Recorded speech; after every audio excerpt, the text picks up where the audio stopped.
1936-жылы ушул борборубузда бүткүл Кыргызстандын өнөрпоздорунун чоң жыйыны болуп калат. Ошол жыйынга Таластан Алымкул Сөнбаев атабыз 2 күн кеч келип калат. Келсе баягы эски театрда эл толтура дейт. Калыстар тобу отуруп алып, улам бирден өнөрпоздордун ырын угуп, күүсүн угуп, көңүлүнө жагып купулуна толгондорун ошо жылкы ачылган Токтогул атындагы филармонияга артист кылып алып калып аткан экен дейт.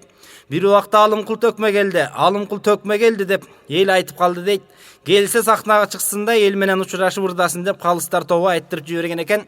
Ошондо Алымкул Сөнбаев атабыз сахнага чыгып эл менен учурашып турган жер экен.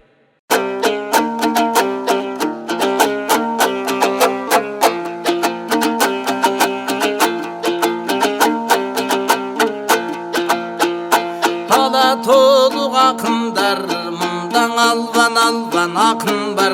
Комузчу бар, кырчы бар, куулжуган үн менен, коңгуроо куш күү менен, кубантып элди турчулар, күлкүнүң элге салчулар. Тобуңа айтам саламда, залда олтурган калың элде, чогуңа айтам саламда. Келипсиздер шайырлар, кең Фрунзе шаарына, кадыр менен келдиңер, кабар жетип барыңа. Сапар келип атая, саламдашпай каламба, бактылуу элдин шайырда барыңа айтам саламда. Халык менен Осмонкул катарлашымдай замандаш, кучакташып бир көскөндө курбуну курбу таба албас. Курдаштарымдай аманба, силерге кубанып айтам салам дей. Деп Алымкул атабыз ырдап бүткөндө залдын ичинен узун бойлуу кара тору киши тура калып эле мени көздөй ырдап кирди дейт. Бул ким болду экен деп карап отурсам, кадимки Каражаак акын аталган Калык Акиев атабыз экен. Ошондо Калык атабыздын Алымкул атабызга ырдап турган жери.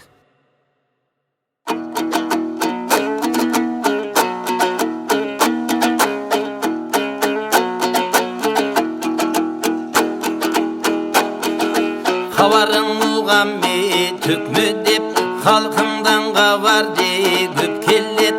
Хат жиберсем келбейсиң, калып жүрөтең өпкөлөп. Атагың угамме төкмө деп, айлыңдан кабар де көп келет. Хат жиберсем келбейсиң, Алымкул агаң бир жүрөтең өпкөлөп. Алымкул жаңылдан айтып өттүңе саламда, кечигиба келдиң абыдан, кеч уктуң буңе кабарда. Кылчакта үйдөңө жаттыңбы, кыялбай катын не балаңда. Алыс экени деп уккам, тигиң алай кулейлеге баткенде. Алар делеңге кечикпей, Алымкул сенден не бат келде. Чаткалдар толуп келдиңге кечикпей, тоо башындан жаткандар. Келдиң бүгүнне жаңыдан, кечигип калдың эң абыдан. Акынсың келдиң аралап, акты көктүңгө таныган. Кеп салып элгенге түшүндүр, кечигип келгенде жайыңан. Карыш турган таластан, кандай болуп кечиктиң, ушун элең айтчың эң Алымкул. Бүгүн бир олтурган элдиң эң эшитсин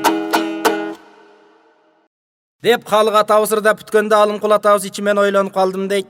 Кой кечиккен жөн жайын айтып ырдап бербесем, улам бир эле суроо берип ырдай бере турган дейт. Ошондо какеме кайрылып Алымкул атамдын ырдап турган жери экен.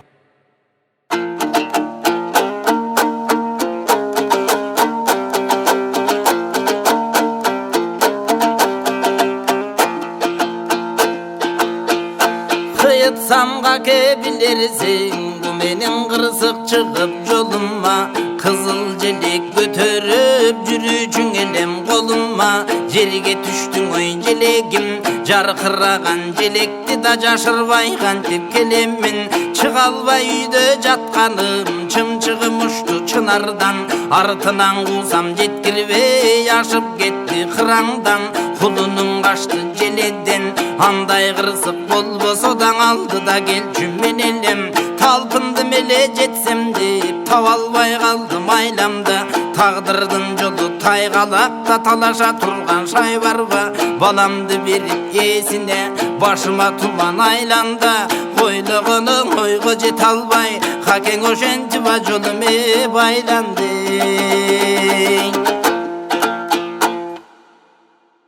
Dep Алымкул атабыз ырдап бүткөндө кадимки океан акын аталган Осмонкул Бөлөбалаев атабыз Алымкул атабызга бир чети көңүл айтып, бир чети кайрат айтып ырдап турган жер экен дейт.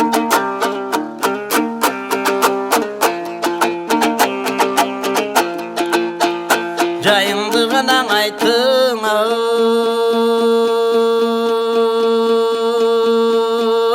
Алымкул. Жаңы келіп таластан чынарынан бөлініп чымчығың екен адашқан.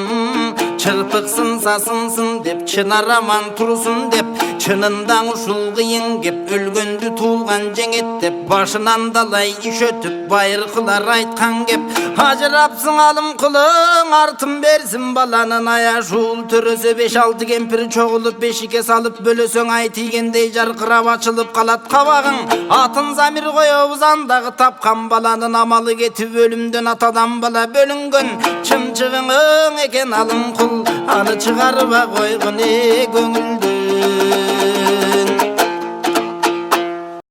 деп Осмонкул атабыз ырдап бүткөндө эле баягы залкар аталарыбыз бир чет учурашып бир чети көңүл айтып аңгемелешип туруп калдык дейт. Аңгыча ар жакта 3-4 өңчөй аксакалдарды көрбөй дагы учурашпай да калган экенмин дейт. Алардын ичинде Бекназар, Ниязалы, кадимки Шапак Манасчы, эң негизгиси алардын ичинде кадимки Барпакын отурган экен дейт. Барпак сакал менен учурашпай калганыма таарына түштү окшойт. Комузу жогурдайт экен. Таягын таянып алып эле мени көздөй каптап ырдап турган жери дейт.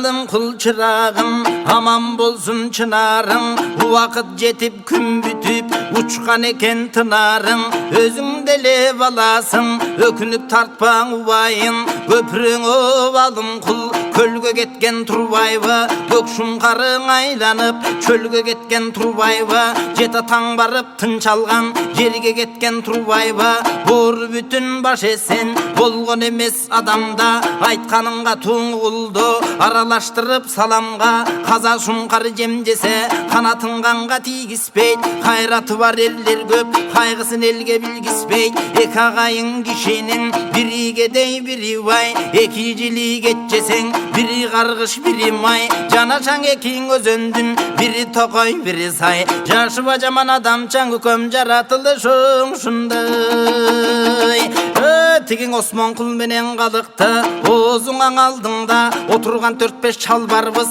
бизди унутуп калдыңда Ниязалы Бекназар Шапак турат алдыңда кече топ жыйында көргөндө мага токтогул айткан саламды тоготподуң коңагаңды калк астында кадырлап калмырзаң айткан саламды карып калган чагымда капа кылдың коңагаңды кече көлүк өмүр өчүрүп көп турган чагымда көрүнгөндүң кыстарын өп турган чагымда перизаттардын тобуна барып турган чагымда белегиме бет арча алып турган чагымда барпы деген мен элем балдар мен кимден кемелем түндүк түштүк кыргыздын түзүктөрүнө тең элем калык эним сен айтчы кайсакындардан кемелем аркан жыян ырчыңдын алдыңкысына тең элем качуучу куштай убагым кааласаң балдар кезинде кадырымды сурагын карганда түшөт оюңа кайгы санаң узун жол заманың келди тилеген сайраган балдар аман бол эстүү болсо балдарың эркелетет карганың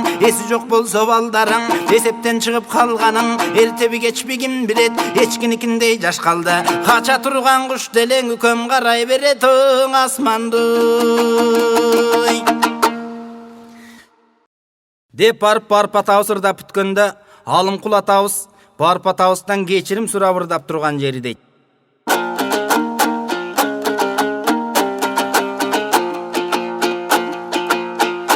Geçirip koy barpıke getirgen gemçil gününü Aksakaldar geçirgen Alımkul bugün gününü Alıp ketpey içinge aytkan jakşı müdünü Sakınaga çıkkanda sanam sanga bölündü Saltanatlı çoң жыйын залдағы көңіл көрүндü айта албадым сүрдөнүп аркы терки жөнүмдü халык чымчып өткөндü кара тер баштан төгүлдü кечиги артта келгенге айтпай тилем баланы амалсыздан козгодум айтайын деген оюмдан даңадашып калдым окшодум баарынанга тоңурунду барпы кезеним токмогум балапанына кайгырып баш ооруган мен капа алым кул басып келбейт деп ага деп салам бербейт деп ал жөнүндө сен капа өтүнөм ага кечиргин бүгүн экөөбүз бирдей тең капей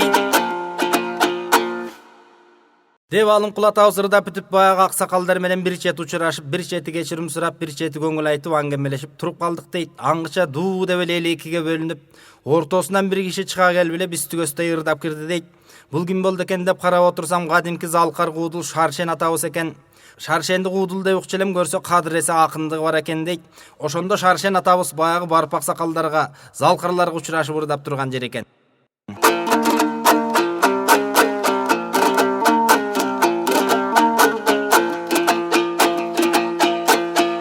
Айтқандар айтып салаба, менде яңқылыр құры қалаба, чоғылышта жиынды, чоң жұрғылыр салабы, мендей чобырлар жетпей қалаба. Азыр көріп таныдым, мұндан атақты бар пыңағана, термечіктің баласы мен Шаршен деген ақынмын, ұлы кичүң елменен ұшырашып жатырмын, бап кемең айтам саламды, сенің бала чақаң аман ба, ал кемең айтам саламды, айылың бүтін аман ба, көбеле жерден ырдады, менің көбейбей қойдың ырларым, арғайсы жерден ырдадым, арбыбай қойдың ырларым, ырчылығың бар бекен, бапыке бүгін сындағын, Осмон құлға сындатсам ырчемесің сенде де, ақын болбай жерге кір, айлыңа кете бер деді, уйқашпайды екен ырларың, уялбай қанчы ырдадың, ақын сендей болуы, сақ оқшоғын жүндінің ақын деген оңуы, деп тілдедің Осмон құл, көңілімді қалтырып, көп тілдедің Осмон құл деги жаман екен Осмон құл, айтарыма келгенде мен айтып қоя бергенде, ырдарыма келгенде мен ырдап қоя бергенде, ушындайға ту сабалайым, уққан елді таңғалтып ырдын, уйқашына да қарабайым, бозо құрлыр қоңырдағам, бол жолсыз ақын екен деп маға бозо беріп сыйлаған, халық ақын жақтырған, бұрымыңда мықты деп бұр қалбай қатқырған, қошоқың апам мықтеле, атам марқұм өлгендің ал қошоқчы болып шықтеле, анданып ма келді, көрген білген айылда маға көп кемпірлер ба берді, Валер Ахмат Шаршен деп маға бай бичелер ба берді, қалқаралап көп жүрем, мен қалықтай болсам деп жүрем, чоғылышта көп жүрем, чоңырчы болсам деп жүрем, қайрылып шаққа қонам ба, бапыке қалықтай ақын болам ба, ойланып айтшың ақсақал, айтышсам Осмон құлды соғамдың ой.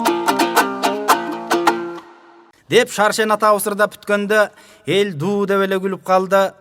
Аталарыбыздын, залкарларыбыздын биринчи жолугушуусу башы жанагындай кайгылуу башталып, аягы Шакемдин шаңдуу күлкүсү менен бүткөн экен.